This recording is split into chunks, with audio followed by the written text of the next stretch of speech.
নমস্কার।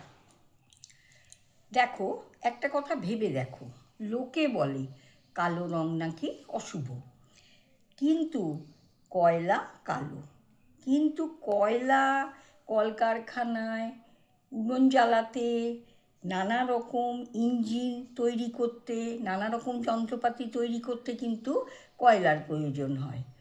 আবার দেখো কাজল কালো, আবার কাজল চোখে দিলে চোখের সৌন্দর্য বাড়ে।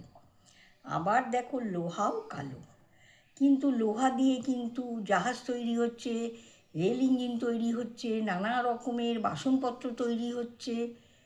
তাহলে ভেবে দেখো, কালো হলেও কয়লা কিন্তু আমাদের জীবনে অমূল্য সম্পদ।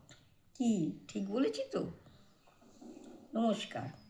আমার এই বলা কথাটা তোমাদের যদি ভালো লাগে, কমেন্টস করো, লাইক করো। ধন্যবাদ।